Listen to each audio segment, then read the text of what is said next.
It was a dark and chilly night in the woods. My friends Sarah, Mark, Lisa, Tom, and I decided to go camping deep in the heart of the forest. We set up our tents near a small, peaceful river and built a cozy campfire to keep warm.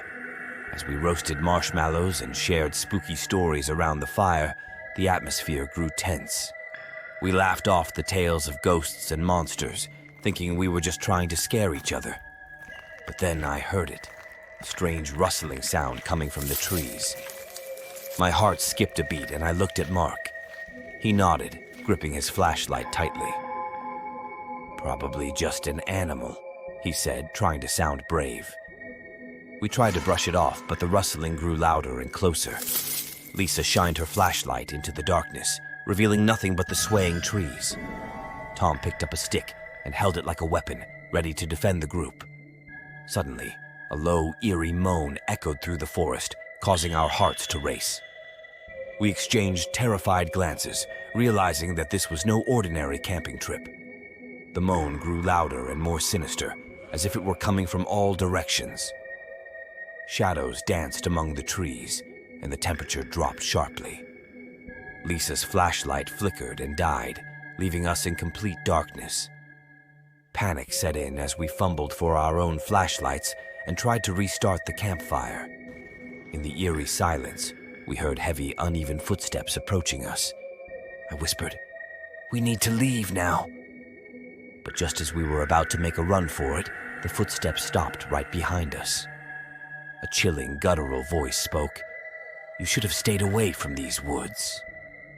We turned around, trembling with fear, to see a grotesque figure standing in the shadows. It was tall and hunched, with long, bony fingers and glowing eyes that seemed to pierce our souls. Without another word, we sprinted through the forest, our hearts pounding, branches scratching our faces. The creature pursued us, its eerie moans growing louder and more desperate. As we reached the edge of the forest, I dared to glance back, only to see the creature vanish into the darkness. We didn't stop running until we were back in the safety of our car, far away from the haunted woods. We never went camping again, and we never spoke of that terrifying night. The memory of the creature with glowing eyes and chilling moans haunted our dreams, a constant reminder of the horrors that lurked in the woods that night. Years later, we found an old newspaper article in the local library. It told the story of a hermit who had disappeared in those very woods years ago, driven to madness by isolation. They say he became something not quite human, something that now roamed the forest, seeking revenge on anyone who dared to enter his territory. And we knew that we had come face to face with that vengeful spirit that fateful night in the woods. Once, my family and I went on a road trip across the USA. We were excited to see famous landmarks and have a great time. We decided to visit an old, abandoned town in the middle of nowhere. As we approached the town, things got eerie. The sky turned dark even though it was daytime, and the air felt heavy with silence. There were no signs of life, no cars, no people. We stopped the car and got out, feeling a sense of unease. The buildings were all run down, with shattered windows and creaky doors. We heard strange whispers in the wind, but we couldn't make out any words. As we explored further, we came across an old, dilapidated school. The front door slowly swung open, and a cold draft blew through. We couldn't resist the curiosity and went inside. The hallway was lined with lockers, and old textbooks lay scattered on the floor. We heard footsteps echoing in the distance, but there was no one in sight. The whispers grew louder, and we finally understood what they were saying. "Get out. Leave this place." We hurried back to our car, heart pounding, and sped away from the abandoned town. As we left, we saw a sign that read, "Welcome to Ghostly Hollow." That night, we stayed at a motel nearby, trying to shake off the eerie feeling. But as we lay in our beds, we heard faint whispers in the darkness, and we knew that Ghostly Hollow had left its mark on us forever. One cold winter weekend, my friends and I decided to go on a skiing trip to the mountains. We packed our gear and headed to the snowy slopes, excited for some downhill fun. The sky was clear, and the snow glistened in the sunlight. We spent the day racing down the slopes, laughing and enjoying the thrill of the sport.